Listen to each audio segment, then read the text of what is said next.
Dragi prijatelji, večera повторно ќе дргруваме преку видеоанализа. Кој што ви кажав и до сега, ако имате желба да ги следите моите видеоанализи, треба да притиснете на копчето subscribe или претплати се, први ќе ги добивате. Објективни, значи не навивачки, и ќе никој често има партиска книжка или бил наклонет ко некој, него објективно, ко образован аналитичар од најугославенската институционална аналитика, Осијек, мислам, аналитика, зборувам оно што го гледам. Бидејќи со лажни или било какви навивачки анализи не се добива ништо, а со објективно можеш да помогнеш и за мир во светот, и за реално да се погледнат состојбите.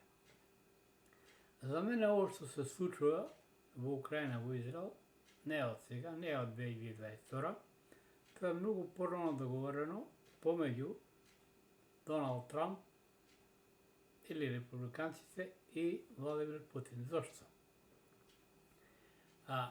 Бидејќи тука најдава заеднички јазик, и САД и Русија имат проблеми со една работа. Значи, ово, кој што многу пати кажа во моите анализи, не е војна помеѓу Русија и Украина, Русија и НАТО, или Русија и САД, не, ова е војна помеѓу Русија и еврејското лоби. Евреите, пајте, ја никога не бъдам, но сакам пријателски да укажам, значи веднаш ако не престане оно што се случува во Газа, ќе бидат избришани, а намерно се одоволекува и од друга страна. А зашто двете земји имат тој проблем? Прво да почнеме од Русија, која веќе за неја зборам, значи Октомвриската револуција, која е изведена 1918 од Ленин кој е евреин, кој доаѓа прва почетно со февруарската неуспешна, значи Русија не ја губи првата светска војна, да се разбереме, него избегува од неја. И во самото политбюро чак 97% били евреи. Значи не е тоа руска, него еврејска. А Ленин доаѓа со блиндиран воз, мислам, преку Германија, тоа британски шпион, евреин во Русија. И намерно русите него вадат од мавзолеја, дали 20% ќе има од него. Троцки, кој ги прави најголемите чистки, тоа е евреин во Русија, он милиони руси убива и праќа по Сибир. Од тие причини Ленин од страв дека ќе го наследи Сталин,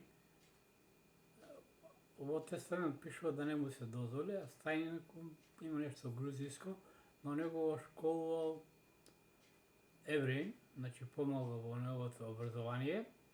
Од тие причини он се најде во политбюрото блиско до Сталин. Но со доаѓањето на Сталин, он веќе веднаш се ослободува од Троцки, кој 25-та година, уште 1925 го слободува од сите должности, во 1927 го протерува, а во 1929 го убиват руските тајни служби во Мексико. Интересна работа, Јужна Америка секојаш и служила на евреите за тргање на нивните луѓе. Тоа се случува и со Хитлер, кој е тајно заменат со Ева Браун, инаку глумицата што убие, најдено Букер, веќе Сталин сами кажа дека не наште телото на Хитлер, Адолф Хитлер кој е евреин, е преселен во Аргентина, таму ден денеска има град на нацисти. Значи се е поврзано со Јужна Америка, која е тајна база, да кажеме.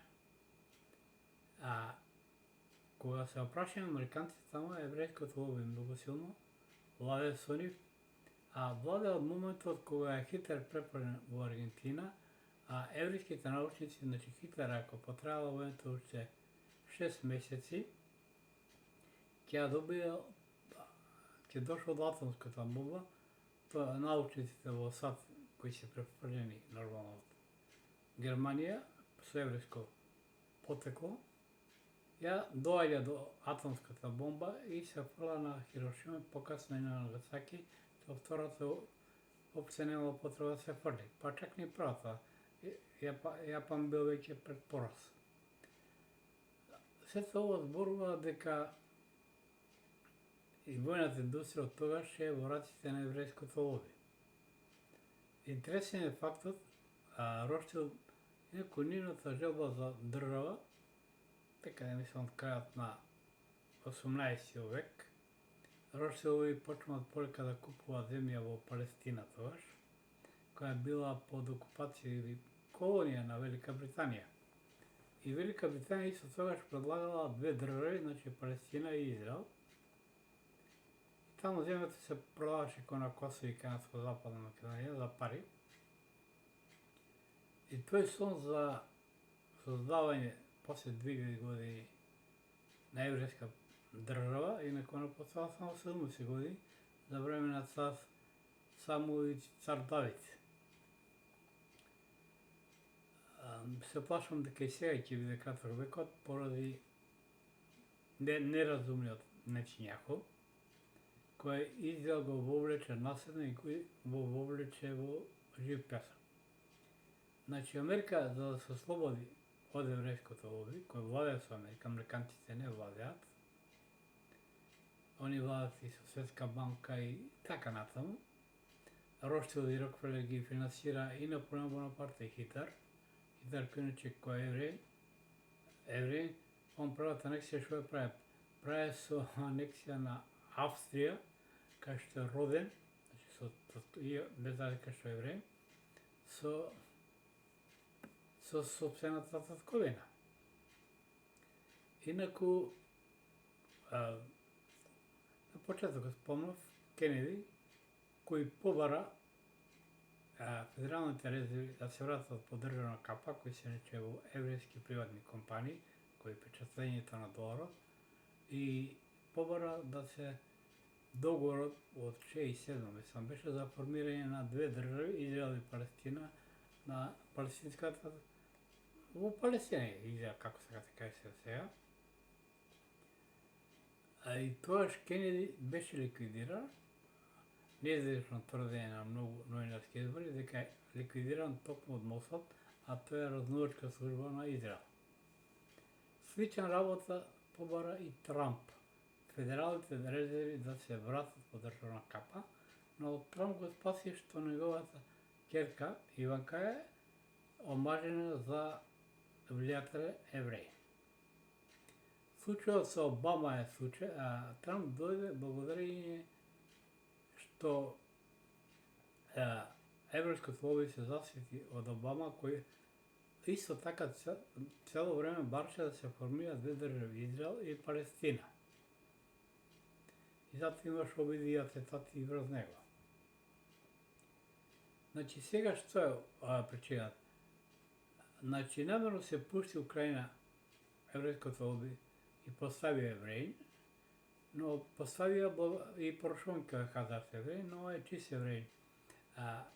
Зеленски Володимир, он дојде со помош на руските гласови, поточно гласовите од Домос, кај што е мнозински население или говорно подрече руско, кора цела Украина, ама се освен западен дел, кај што се унијати и полски дел и Галиција го нарекуваат.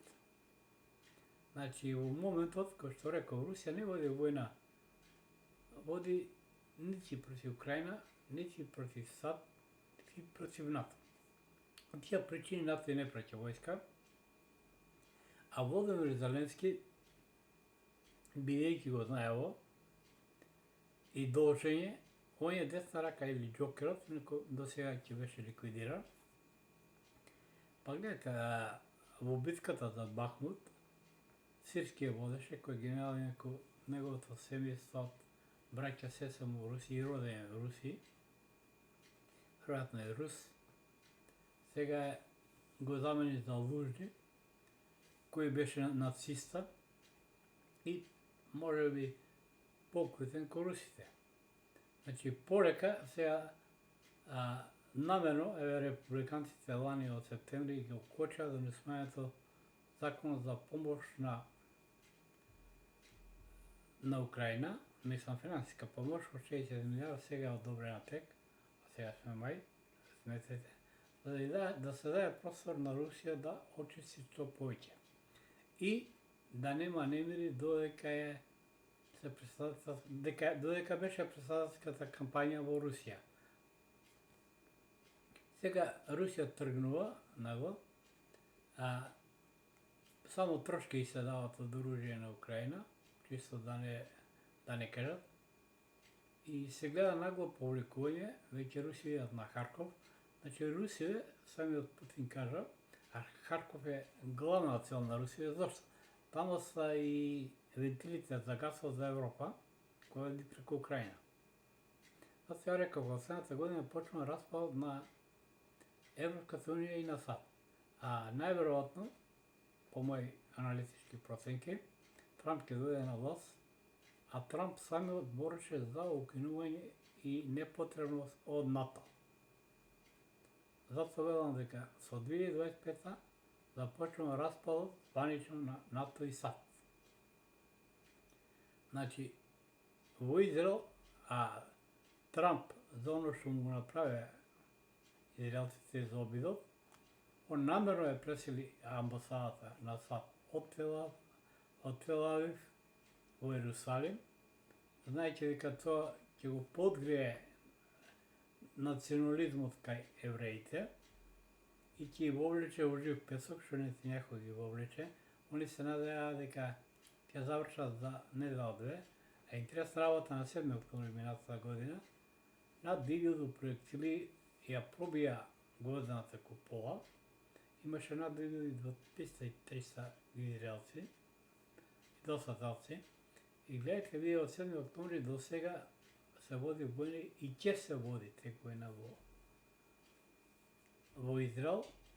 Иначе Нетањаху е буквално погребува не само и целиот еврејски народ со војна, со што не знае да нагади топката, бидејќи евреите кои беа од целиот свет поради Холокаустот кој не беше толку голем, самиот Лавров кажа дека се 800.000, они ги смета и заробените руски војници 3 милиона во првиот налет што Хитлер ги заробил, а се убивани во Треблинка и во Аушвиц, што е интересно, тоа не се градови во Германија, туку во Полска. И од Полска иде и таа од Галиција таа дивизија, тоа е долга приказа да ви раскажувам. Значи, ова е трет пат Русија да ги помага на САД. Ова е преќутен договор, да кажеме.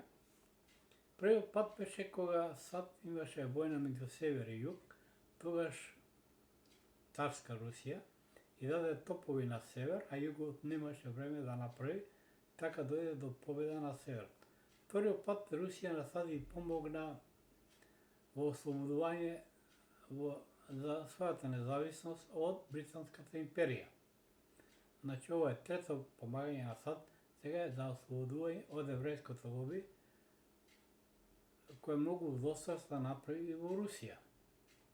И затоа и советувам пријателски на евреите, значи ја ни еден народ не мрзам, но кажам само кои се злосторници, во моментот Нетањаху е злосторник на еврејскиот народ, со ово го уништува. Точно дека се боре за 33, не, над 100.000 најмалку цивили се засега убиени во Газа, а тоа нема да се прости. Они ќе доживеат муслимански џихад, но и во САД, која пропаѓа сега економски, паѓа, често паѓа и НАТО, и со оружје, автоматски и што се одржува процеси во универзитети во САД, тоа е се против еврејското лоби. Па ја и советувам што е потхитно да запрат, особено офанзивата во Газа, да дојде до преки на огинот, во спротивно годинава ќе ги снема и Израел, Украина. Сигурно, Украина јако ќе поседи многу мал дел, но ќе биде под руска, таа е киевски дел, кој покасно сам ќе побара да се приклучи. Инаку, Зеленски човек индиректен, значи он мора да се, ако добиеш нещо, мора да го отплатиш, а това е неговата власт. Инако денови, неговиот мандат заминува, и колко са неговите освоени друго, и од тие причини за сирење и руската офанзива, они веќе го напаѓаат Харков, околината са, значи Русија, самиот Путин кажа, нема да се запрат додека не се вратат историските територии на Русија. А тоа се Харков, Одеса, Донбас, Крим е вратен веќе и така натаму. Драги пријатели, ви посакувам добра ноќ,